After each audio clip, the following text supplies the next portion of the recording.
मैं शुरुआत करना चाहूँगा कुछ महीनों पहले बीते उस कठिन दौर से, जहाँ एक सूक्ष्म जीव जिसे हम देख तक नहीं सकते, उसने भारत ही नहीं बल्कि पूरे विश्व में प्रलय मचाया। और मैं जिस भाव से इन पंक्तियों को पढ़ूंगा, कुछ देर में आपकी आंखों का गंगा जल आपकी अंजलि में होगा। बात शुरू होता है 2020 से। समय बीतता जा रहा था, देश पर संकट भी बढ़ता जा रहा था। अब क्या होगा किसी को पता नहीं था, आगे राह कठिन होगी यह सबको पता था। वैश्विक महामारी की घोषणा हो चुकी थी, लोगों के बीच कौतूहल का विषय बन चुका था। समय बीतता जा रहा था, देश पर संकट भी बढ़ता जा रहा था। तबाही का मंजर तो मातम का समंदर था। यह दौर पाने का नहीं, कुछ खोने का सिलसिला था। आगे तो बहुत कुछ होना अभी बाकी था।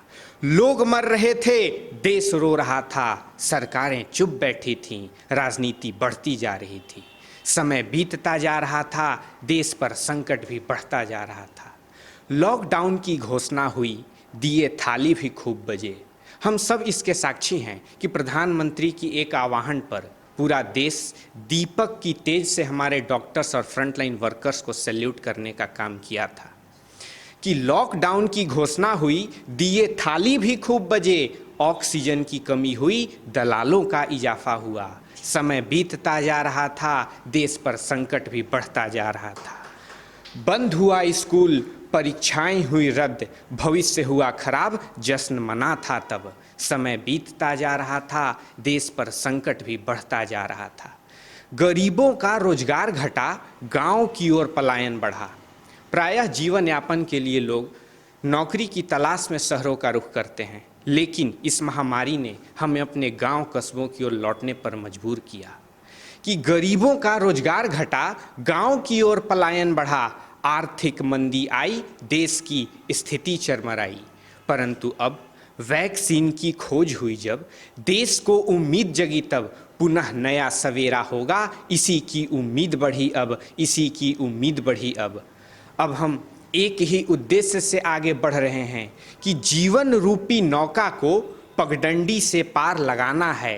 वैक्सीन की 2 खुराक से जीवन को बचाना है। मास्क के साथ हर प्राणी को, देश के साथ हर वासी को कोरोना से बचाना है। हमें तो सिर्फ मास्क फ्री देश बनाना है, सिर्फ मास्क फ्री देश बनाना है। धन्यवाद। अब क्योंकि परीक्षा का समय है और कोटा, पटना, इलाहाबाद, दिल्ली जैसे देश के कई शहरों के 25 गज के कमरों में रहकर लाखों दधीचियाँ अपनी हड्डियाँ गला रहे हैं, अपने उज्जवल भविष्य के सपने देख रहे हैं। मुझे उस आँच का पता है, इसीलिए उस 10 बाई 8 के कमरे से उन विद्यार्थियों की चौखट पर अपनी पंक्तियाँ रख रहा हूँ।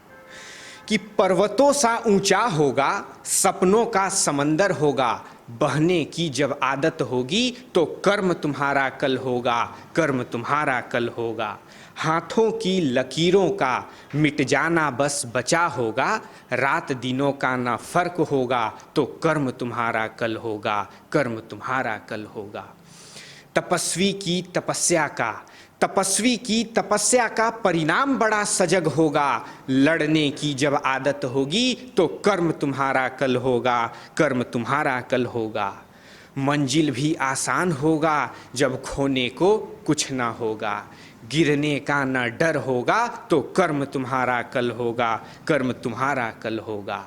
उन्मुक्त गगन में उड़ते रहना औरों से भी अच्छा होगा, कलम जब तक हथियार होगा। कि कलम जब तक हथियार होगा तो कर्म तुम्हारा कल होगा, कर्म तुम्हारा कल होगा। कांटों के पथ पर चलना, कांटों के पथ पर चलना फूलों सा चलना होगा, जब मेहनत तुम्हारा अद्भुत होगा तो कर्म तुम्हारा कल होगा, कर्म तुम्हारा कल होगा। हौसलों में जब दम होगा तो मंजिल भी कदमों में होगा। कि हौसलों में जब दम होगा तो मंजिल भी कदमों में होगा, संघर्ष कभी न निष्फल होगा, क्योंकि कर्म तुम्हारा कल होगा, कर्म तुम्हारा कल होगा। जब तुम खड़े होगे, कि जब तुम खड़े होगे तो बैठा ना कोई होगा, जीवन भी जीवित सा होगा, क्योंकि कर्म तुम्हारा कल होगा, कर्म तुम्हारा कल होगा। नई दिशा में नए जोश से, नई दिशा में नए जोश से बढ़ने की जब आदत होगी, भविष्य सुनहरा खड़ा होगा, क्योंकि कर्म तुम्हारा कल होगा, कर्म तुम्हारा कल होगा। राम राज की खुशियाँ होंगी, राम राज की खुशियाँ होंगी, श्री कृष्ण सा प्यारा होगा, किस्मत भी तुम्हारे साथ होगा, जब कर्म तुम्हारा कल होगा, जब कर्म तुम्हारा कल होगा। बहुत बहुत धन्यवाद।